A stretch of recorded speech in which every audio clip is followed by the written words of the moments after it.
হতে কিরা নাতে কিরা এটা তো বলতে পারতেছি না। গণভোটটা শব্দটা কি এটাই আমি ক্লিয়ার স্পষ্ট বুঝতে পারতেছি না। গণভোট যে কাকে বলো বা কোন জায়গায় দিলে কি হবে তো আমি বুঝতেছি না। আমি কিসে ভোট দিব সেই বিষয়ে আপনি তো আমাকে মোটিভেট করতে পারেন না। সবাই বলতেছে যে হ্যাঁ ভোট দিতে। যদি গণভোটে ওইগুলা পাস হয় তাহলে হয়তো বা এই সংস্কারগুলো হবে আর গণভোটে যদি না পাস হয় তাহলে হয়তো বা আগে যেই সিস্টেম ছিল ওই সিস্টেমেই থাকবে আর কি। গণভোট কিন্তু আসলে কি এই ভোট? এর ফলে কি কি পরিবর্তন আসতে পারে? সংবিধান বদলাবে নাকি বদলাবে রাজনৈতিক ক্ষমতার হিসাব? কতটুকু জানে মানুষ গণভোট নিয়ে? কি ভাবছে তারা এই গণভোট সম্পর্কে? চলুন শুনি তাদের কাছ থেকেই।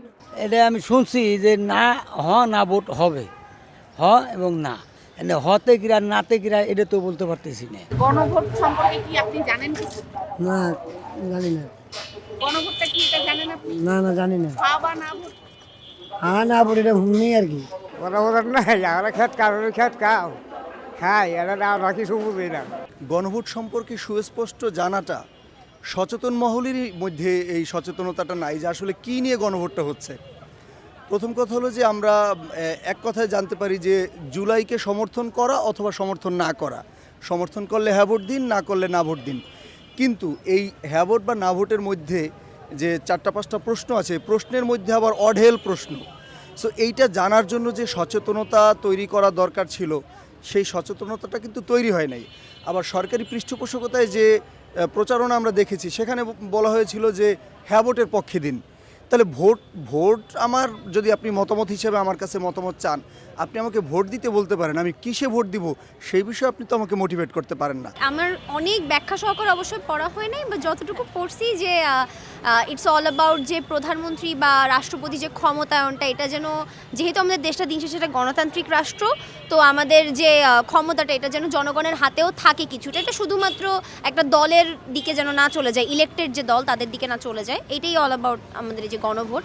বাট যদি আমি বলি যে এটা সম্পর্কে, আমরা শহরে যারা আছি, আমরা যখন মেট্রোতে চলাচল করি, আমরা মেট্রো একটা সাইনবোর্ডে দেখতে পারি যে গণভোটের এই অপশনস আছে, বা অ্যাজ আমরা একটা পাবলিক ইউনিভার্সিটিতে পড়তেছি, হয়তো আমাদের হাতে লিফলেট আসছে বা এমন কিছু।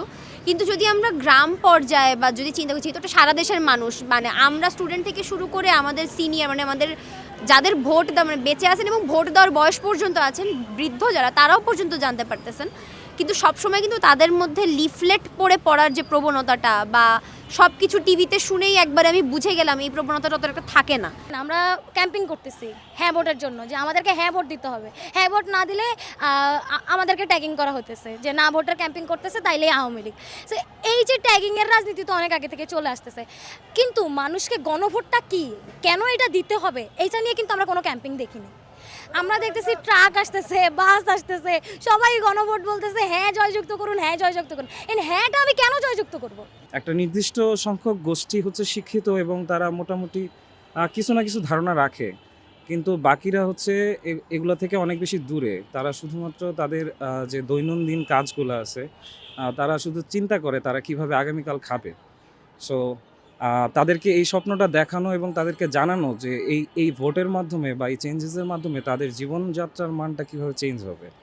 তো সেক্ষেত্রে আমার মনে হয় তাদেরকে যদি সঠিকভাবে বোঝানো যায় যে এটার পজিটিভ সাইডগুলো এরকম এবং নেগেটিভ সাইডগুলো এরকম, এই ক্ষেত্রে হচ্ছে সেই সংসদ আসনে যে হচ্ছে নমিনেশন পাইছে বা ওখানে দাঁড়াইছে, তার উচিত হচ্ছে এগুলো এক্সপ্লেইন করা। শুধুমাত্র তার নিজের পক্ষে ভোট চাওয়ার পাশাপাশি সে চাইলে নেগেটিভ সাইডগুলো বলতে পারে। প্রত্যেক দলের উপর থেকে কিছু মতামত নেওয়া হয়েছে, বা কিছু হচ্ছে সবাই কিছু সংস্কারের ব্যাপারে ঐক্যমত হয়েছে। তো ওই ঐক্যমতগুলো খুব সম্ভবত গণভোটে দেওয়া হয়েছে আর কি। যদি গণভোটে ওইগুলা পাস হয় তাহলে হয়তো বা এই সংস্কারগুলো হবে আর কি। আর গণভোটে যদি না পাস হয় তাহলে হয়তো বা আগে যেই সিস্টেম ছিল ওই সিস্টেমেই থাকবে আর কি। আমরা জানলাম সাধারণ শিক্ষার্থীরা গণভোট নিয়ে কি ভাবছে। চলুন আমরা জেনে নেই শ্রমিকদের কি ভাবনা। আমাদের কত লোকে যে আমাদের দেশে যে আসক ভালো কাজ ভালো আচরণ করলে চলে। এখন যে আসে মনে করেন যে সে আগে তার বাইরে চিন্তা করে, সাধারণ জনগণ মনে করেন জাহান্নামে যাক। গণভোটটা সঠিক বলতে পারবো না, তবে সবাই বলতেছে যে হ্যাঁ ভোট দিতে। হ্যাঁ ভোটটা দেশের ভালোর জন্য দিচ্ছি। হ্যাঁ ভোট দিলে দেশে ভালো হবে, এই জন্য হ্যাঁ ভোট দিব। সত্য কথা কি গণভোটটা শব্দটা কি এটাই আমি ক্লিয়ার স্পষ্ট বুঝতে পারতেছি না। এবার ধারণা গণভোটে মনে করেন হাই যাবে। আমি তো জানি না, এখন বলবো কি? আমি তো ওটা মানে গণভোট যে কাকে বলো বা কোন জায়গায় দিলে কি হবে তো আমি বুঝতেছি না। হ্যাঁ, শুনছি যে ভোট ব্যালট পেপার 2টা দিবে, যে একটা হ্যাঁ একটা না। এখন আমি বলতেছি না ভোট দিলে কি হবে, হার দিলে কি হবে, এটা তো বুঝতেছি না। গণভোট হলো এটা জনগণের একটা সুচিন্ত মতামত। যারা গণভোট সম্পর্কে বলতে পারবে যে এটা হলে কি হবে না হলে কি হবে, তারাই হয়তো ভালো বলতে পারবে বা তারা তাদের সিদ্ধান্তটা আর কি জানাতে পারবে। আমরা জানলাম সাধারণ মানুষ কি ভাবছে গণভোট নিয়ে। আগামী 12 ফেব্রুয়ারি ত্রয়োদশ জাতীয় সংসদ নির্বাচন, কিন্তু এখনো অনেকে স্বচ্ছ ধারণা রাখছে না গণভোট নিয়ে। ভোট কেন্দ্রে যাবার আগে আপনি সঠিকভাবে জেনে নিন গণভোট সম্পর্কে।